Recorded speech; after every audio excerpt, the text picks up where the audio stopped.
il y a des choses que vous ne digérez toujours pas. Est-ce que vous faites partie des renaissants qui n'ont pas digéré le coup de 96? Oui. Est-ce que c'est ce qu'il faut comprendre? Non, non. Il faut remettre les choses dans leur contexte. Okay. Le président Mbeki n'est jamais venu à la télévision pour insulter mon père dans des propos orduriers, comme certains Il ne s'agit pas de lui alors. Donc il faut remettre les choses dans leur contexte. Donc maintenant, il a demandé pardon.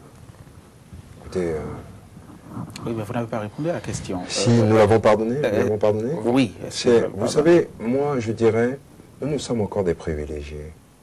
Et donc, vous savez, il y a beaucoup de gens qui en 96, et au-delà de 96, qui entre 96 et 2006 ont eu à souffrir de cette déclaration qu'il a eu à faire en 96. Maintenant, le temps a peut-être joué son œuvre, peut-être pas. Parce que, vous savez, il y a des familles qui ont été meurtries, il y a des gens qui sont décédés. Ce n'est pas des choses... Nous pouvons en parler à notre aise, parce que nous sommes des privilégiés. Maintenant, on est sur le terrain politique, et en politique, vous savez, il y aura des gens qui feront en sorte de réveiller ces meurtrissures, d'autres qui diront il faut balayer ça d'un revers de la main. Est-ce que idéologiquement, quelque chose vous oppose à quelqu'un comme Adrien Mbeki, ou est-ce que vous... Idéologiquement? Oui. Mais quelle est son idéologie? Moi, je ne connais pas son idéologie, donc je ne peux pas vous le dire. Moi, je peux vous dire que j'ai toujours voté quand j'étais... si on peut parler d'idéologie, maintenant, aujourd'hui, les problèmes qui touchent notre pays sont des problèmes trop importants qu'on puisse parler d'idéologie. Mais je crois que moi, j'ai toujours voté à gauche quand j'étais, par exemple, en France. Donc oui, je suis plus à gauche qu'à droite. Mais c'est vrai que le PAD est à droite, c'est ça? Ah non, pas du tout. Mais je ne sais même pas où est sa position.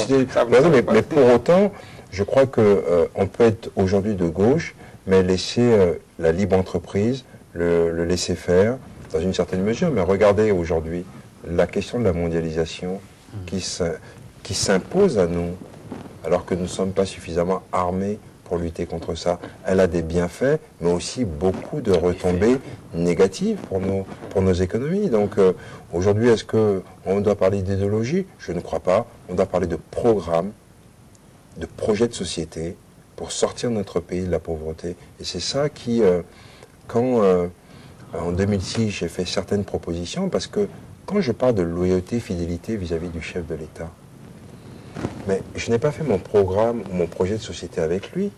Mais quand j'ai parlé à l'époque, en 2006, de microfinance et que je l'ai budgété à 20 milliards, quand j'ai parlé de gratuité de l'enseignement maternel et primaire, ben, écoutez, après, c'est une politique qui est suivie des faits aujourd'hui. Je n'avais pas rencontré le président Eboniaï à l'époque. Et pourtant, si vous allez dans vos archives, je l'ai dit, on a réfléchi. Et c'est ça le rôle d'un homme politique. C'est, oui, de faire des propositions. Vous avez fait la réflexion, il les a repris peut-être, il a peut-être pompé le programme politique. Pourquoi voulez-vous qu'il... C'est quand même me faire trop d'honneur. Je crois que lui suffisamment... Ce n'est pas mauvais. Nous sommes à 2 minutes de la fin de l'émission. Dites-nous, en tant que membre du gouvernement, tous ces scandales du moment qui mettent le gouvernement en difficulté, affaire Sensal, affaire ICC, affaire machine agricole, disparition de Danivo, quel est votre sentiment? Vous êtes à l'aise, droit dans vos bottes? Non, c'est sûr qu'on peut pas dire qu'on est totalement à l'aise, parce que il y a certaines de ces affaires qui touchent nos compatriotes qui souffrent. Donc, mais il faut rester le maximum serein, essayer de garder le cap, parce que c'est ça qui sous-tend aujourd'hui le programme du chef de l'État. Donc, il y a quelques semaines, j'étais à l'ENEAM, à l'université, pour discuter avec les étudiants, pour leur dire qu'il y avait des opportunités en termes d'emploi dans le domaine culturel. Et donc, il faut aussi continuer à donner espoir à nos jeunes et à nos populations. Donc, il faut essayer de garder le cap et de rester serein. Voilà. Gani Soglo, nous sommes pratiquement à la fin de l'émission. Dites-nous, avec la tension politique qui secoue actuellement le pays, l'horizon 2011, on a comme l'impression que nous allons vers les élections les plus délicates de l'ère de renouveau démocratique. En tant que citoyen, vous avez des appréhensions? Merci Brice. Vraiment, terminer sur ce point tout particulièrement important pour moi. Parce que j'étais en Côte d'Ivoire, à l'époque pour mes affaires. Quand je voyais l'atmosphère qui graduellement augmentait. Et à l'époque, beaucoup d'Ivoiriens disaient non, le pays d'Houphouët-Boigny, pouvoir aller à la guerre civile, à un coup d'État, c'est inimaginable. Je crois que on devrait savoir, c'est vrai, c'est peut-être redondant de ma part de le redire, mais savoir raison garder. On peut vouloir conquérir le pouvoir, on peut vouloir garder le pouvoir, mais il faut se garder d'insulter, de blesser, d'humilier. On a un petit pays. On pourrait ensemble résoudre les problèmes de notre pays. Et quand je vois ce qui se passe, que ce soit de ceux qui entourent le chef de l'État, certains, comme de ceux de l'opposition, je me dis, mais où veulent-ils nous conduire? À l'affrontement? À la guerre? Moi, je suis dans mon pays, je n'ai pas envie d'aller ailleurs.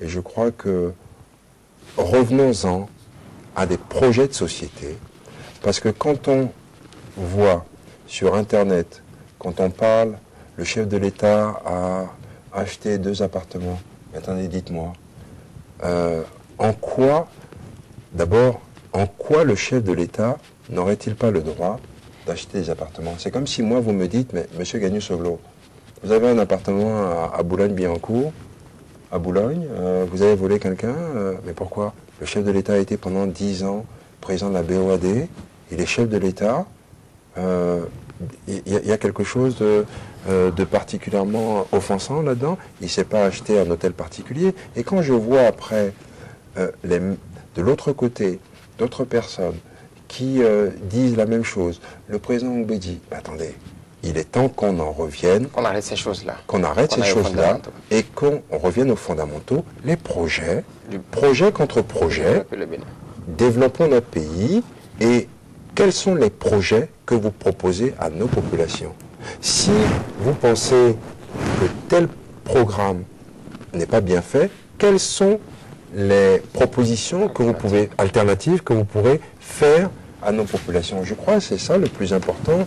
Alors aujourd'hui, on voit, c'est vrai que ce qu'on voit dans les journaux, à l'Assemblée nationale, un peu partout, on se dit, il faut que ça cesse parce que le Bénin ne mérite pas ça, mais aussi, il ne faut pas simplement dire Dieu aime le Bénin, Dieu aime tous les pays.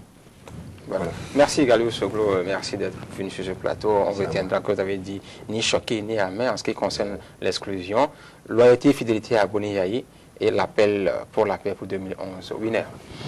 Monsieur le ministre, merci d'être venu. Merci infiniment. Brice, merci. Ceux qui espéraient ce soir que les cours volent bien bas en ont eu pour leur compte et pour leurs frais. C'est un homme new look, plutôt tout neuf, fringant, lisse, polissé même.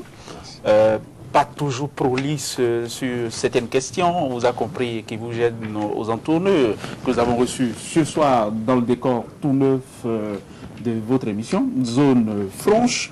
C'est quand même le ministre de la Culture que nous avons reçu. Ce n'est pas n'importe qui, ce n'est pas quelqu'un qui vend de la quincaillerie, c'est précisément celui-là qui devrait veiller sur l'échelle des valeurs chez nous. Gani Soglo est droit dans ses baskets, c'est ce que vous avez dit. Il s'est dit humilié par son exclusion de la Renaissance du Bénin, mais il prend tout ça avec philosophie. Mais ne vous fiez pas à son apparence, ce n'est pas un tendre. Il a aussi distribué de bons et de mauvais points. Gani Soglo, merci d'être venu. On retiendra aussi que vous avez dit que vous n'êtes manipulé, vous ne l'avez jamais été, vous ne l'êtes pas aujourd'hui, vous ne l'étiez déjà pas hier. Sur une question essentielle concernant votre ministère, vous avez sifflé hors jeu le Sibassem. Et puis, vous avez juré fidélité et loyauté à Bonigaï. Est-ce qu'on a bien résumé cette émission, Galio Soglo? Vous l'avez résumé avec vos propos, mais je crois que c'est globalement cela. Merci beaucoup à vous. Merci infiniment, Brice.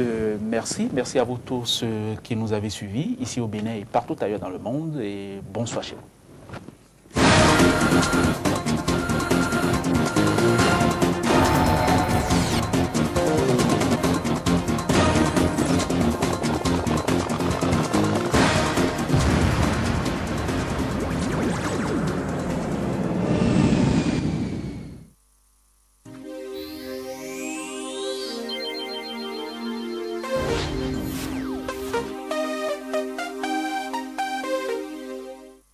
Bébécom Night Call. Belbéné Communication vous offre la nuit du 2 août au 30 septembre 2010 de 23h à 6h du matin. Payez seulement 50 francs pour 20 minutes de communication de Bébécom vers Bébécom. Wow. Bébécom, communiquez plus, payez moins. Voulez-vous savoir comment séduire?